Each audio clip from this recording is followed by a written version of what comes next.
All right. I call this Community Service Committee meeting to order. Cody, would you mind giving the invocation? Thank you, Father, for this time and fellowship together, Lord. Thank you for helping us all come under one roof and for the betterment of the Cherokee people, Lord, and help us to guide our minds and our hearts in the right direction, Lord, that we may continue to make the right decisions for our communities and our people, and that we may always put them first, Lord. In Jesus' name, amen. Thank you, Cody. All right, Shelley, can you do roll call, please? Absolutely. Daryl Legg, Here.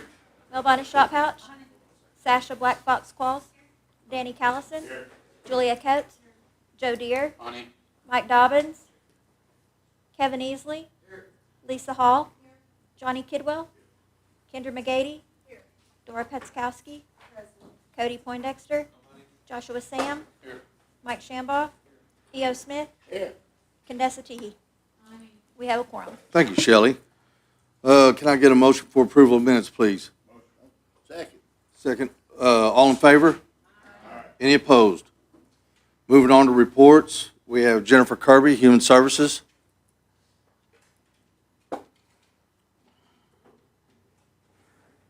Good afternoon. You have our report. I'd like to, before I have any questions, I'd like to point out that Summer LIHEAP letters have gone out. So you may be hearing from those in your area that would qualify for Summer LIHEAP. It's elderly and disabled. And as it is every year, you know, we primarily provide the assistance in the winter, and then in the summer is always if funding allows. So the amounts vary depending on how many applicants we get in the winter. We have, of course, our elderly and disabled category, but then in December, we usually open it up to everyone else is kind of the category that we call, or the younger category, which means those that did not fall in the elderly or disabled and are low-income families. So depending on how many we get during that time frame in the winter, kind of shows how much we're going to have to apply towards the summer. So just be aware of that. But for elderly and disabled participants, their letters have gone out. Thank you, Jennifer. So they just need to return back their information, and most of the time that goes usually to their electric because that's what they use to cool with most of the time. But in the winter, just take time to kind of share a little bit more. Is in the winter, you know, it's the heating source. So it could be propane, electric, natural gas, some cases wood, but in the summertime, it's most generally electric. All right. Thank you, Jennifer. Do we have any questions for Jennifer? All right. Jennifer, thank you so much. One more thing I forgot. Well, two more things, sorry. In July 22nd, which is next Tuesday, that will be the deadline for the clothing assistance. So just kind of be aware if you get any calls, July the 22nd at 5 p.m., clothing assistance deadline. That is on the portal. The number on there to call is the helpline, which is 918-453-5058. And I will tell you that we do get routed those calls that people might need further assistance on. We have a spreadsheet. We have people actively working to correct any issues or to help make an application. With uploads, there are uploads that they have to put, their income, any custody agreements, that sort of thing. So, but if they don't have, you know, like a custody agreement, one of the uploads they will have to provide is proof of income, if there's income in the household. And so that's all I have. All right. Thank you, Jennifer. Go ahead. Kendra? Thank you, Chair. I just wanted to make sure you said July 22nd, correct? Yes, next Okay. Tuesday. Yes. Thank you. All right. Jennifer, appreciate the All right. report. Thank you Thank so you. much. Next for reports, we have Michael Lynn, Department of Transportation Infrastructure. CO. Mr. Chair, you have a copy of our monthly report, and I'll be glad to answer any questions. We got any questions for Michael? All right. Sure, Michael, I sweet. appreciate you. Yes, Good to sir. see you, buddy. Thank you. Housing Services, Todd Enlow. Good afternoon, Council. You have a copy of our report. I would like to pick out a few highlighted items in there. So for May of 2025, we touched 4,727 households. But if you look on the bottom of that page, we still have pending applications for 5,723. So the breakdown of that is there's about 1,100 applicants for rehab. For Nahasda homeownership, 360. For insurance, 21. For rental properties, 1,560. Rental assistance, where we pay subsidy, is 1,762. And new home construction is 832. So we've been able to make a large dent in that. However, every day we get new applications. So for as many as we touch every month, there's still just as many that are waiting for services.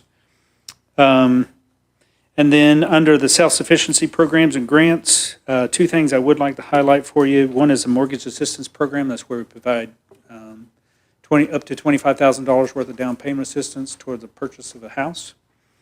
And so far, since inception of the fiscal year, we've assisted 56 households with down payment assistance. And as of this morning, I signed 4 wire transfers for down payments going towards closings just this month. So just today, I signed 4. So there's quite a bit of movement going on there. The Homeowner Assistance Fund, known as the HAF Assistance, so far, since we started this in January of '22, we've touched 2,676 households for a total of $8.9 million.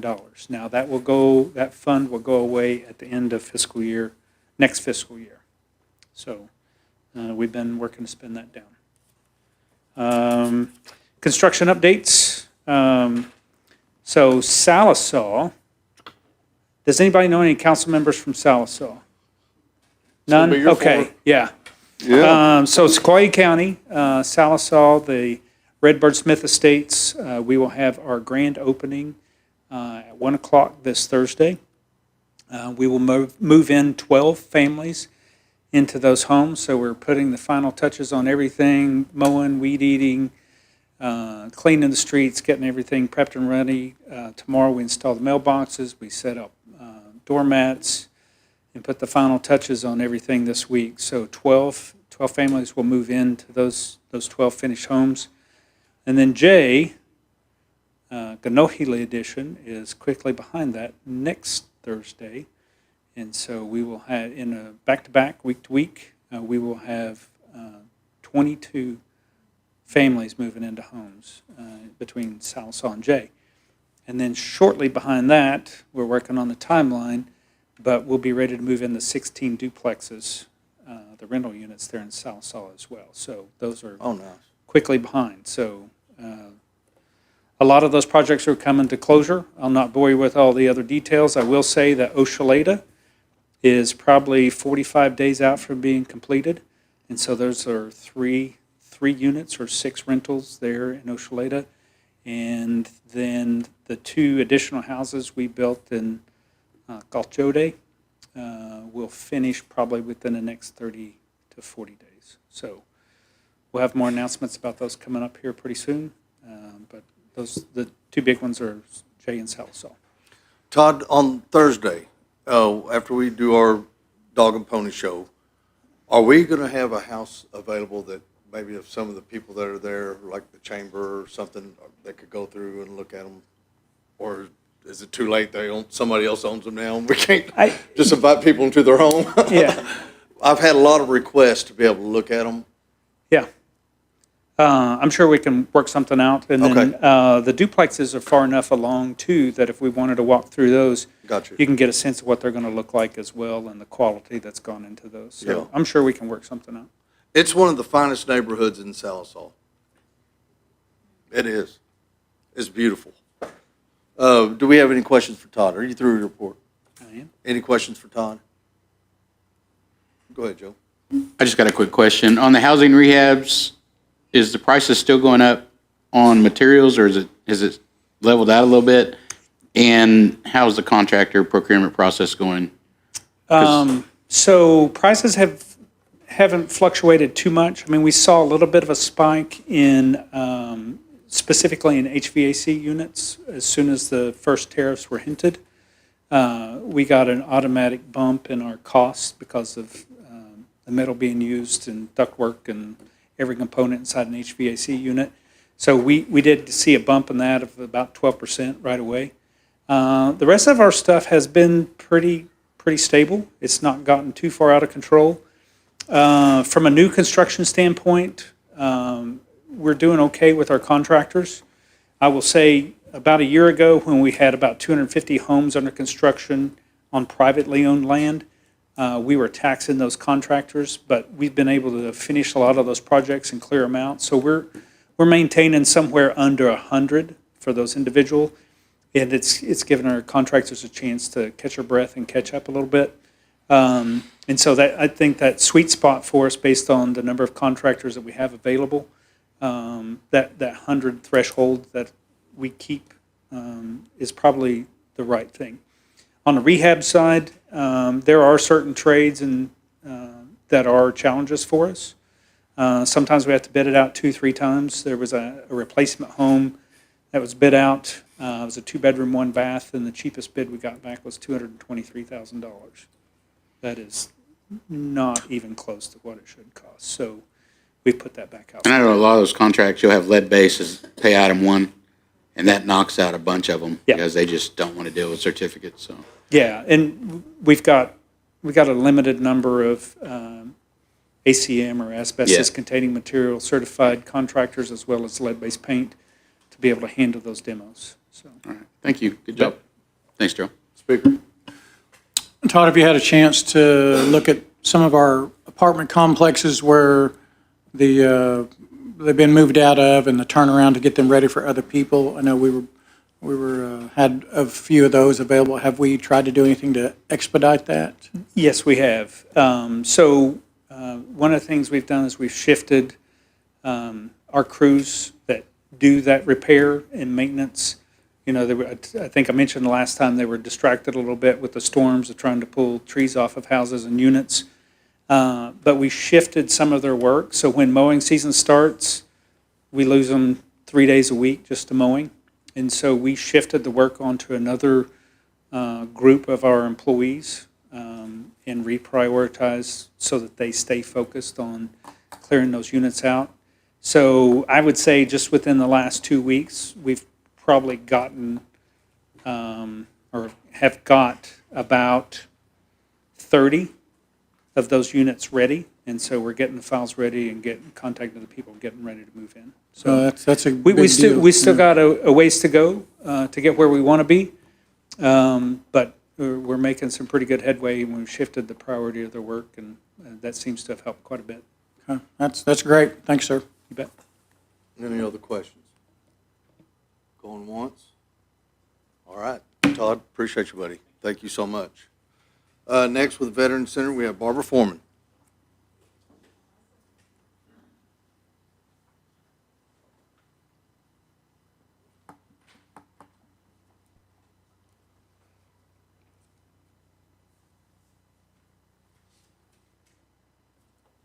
Good afternoon, Council.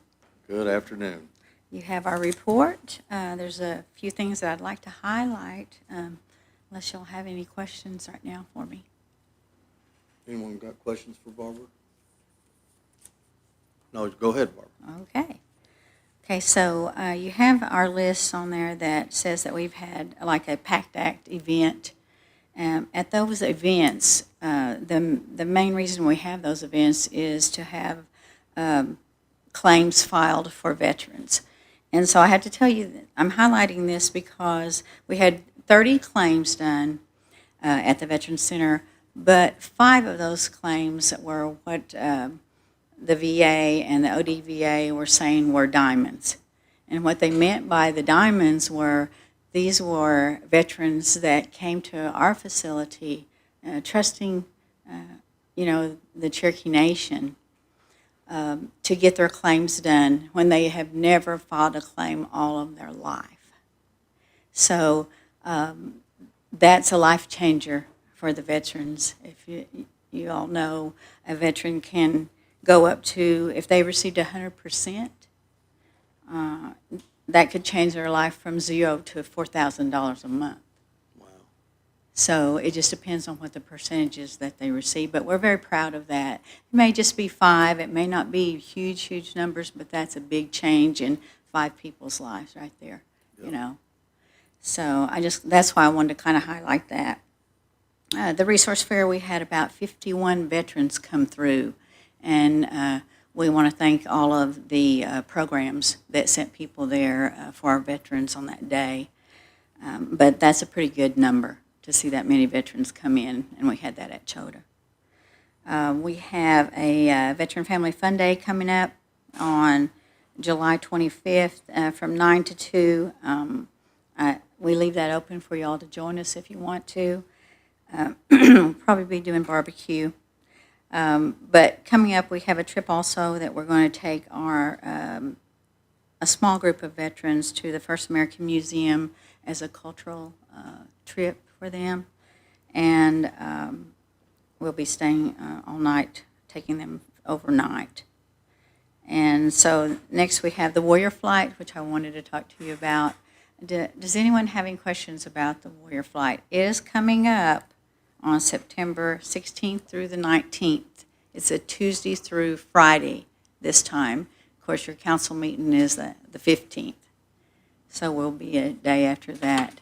But it's coming down to the wire that I need to know if you're going or not. And the reason why is the bus. I can't rent the bus for travel, for our tour bus, until I know how many people are going to be on it. And that's how they rent it to us. So I need to know from you all, the numbers, okay? All right. All right. Now, any questions? Thank you, Barbara. Go ahead, Joe. Have you sent a list out of what districts they're coming from for that Warrior Flight? I don't know if I sent that to Gail yet, but I can. I did. Okay. Yeah, okay, I was just making sure. All right, thanks. We do a lot of things. We stay pretty busy. I can't remember if I did all of those things. Anything Secretary? else? Hi, Barbara. Thank you for being here today. Always good to hear about the Veterans Center and what's going on. No pressure here if you don't know the number, I understand, but do you have any idea how many veterans we have signed up on the Warrior database at this point? No, I don't. Not If at you- this point. Could you just email that out? I would love to Okay. have that info. We'll get that. I don't know. SO, do you know right now what's the last number on that? I know we're putting them in there. I know there's a lot of Since them. it's changing all the time, we'll get that email to you, Yeah. though. Thank you, ma'am. I appreciate it. Cody? It's not really a question, just a comment. Me and a few other counselors last month went to the Veterans Fishing Derby, and we just had the best time. It was pretty I mean, it was really muddy, but there was a lot of veterans that came out, and they had the best time, and we enjoyed fellowshipping with them. So thank you for having that for us. Thank you for those comments. Any other comments or questions? All right, Barbara, thank you so much for You're very welcome. everything that y'all do for our veterans. We really appreciate it. Thank you. Thank you. All right, moving on. Old business, none pending. New business. Mike, you want to take that?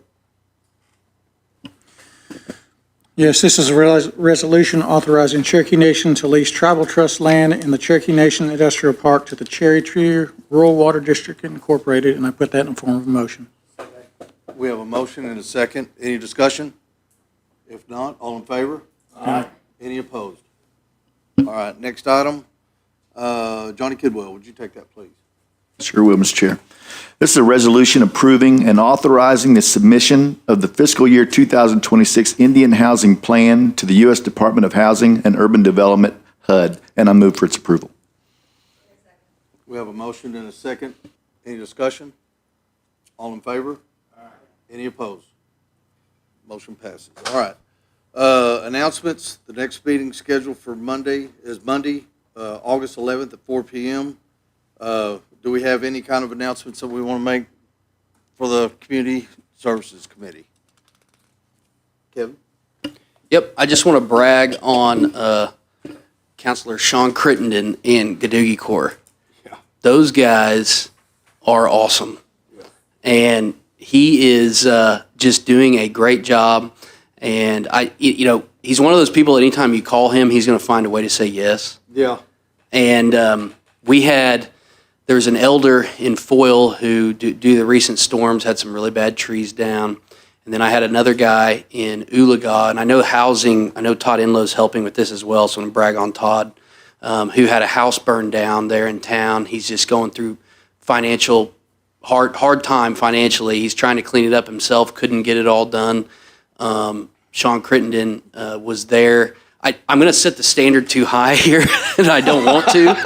Sean, are you listening? Yeah, but he was there the next week for that elder's home, got that stuff picked up, was there in Oologah, was finding a way to get stuff done.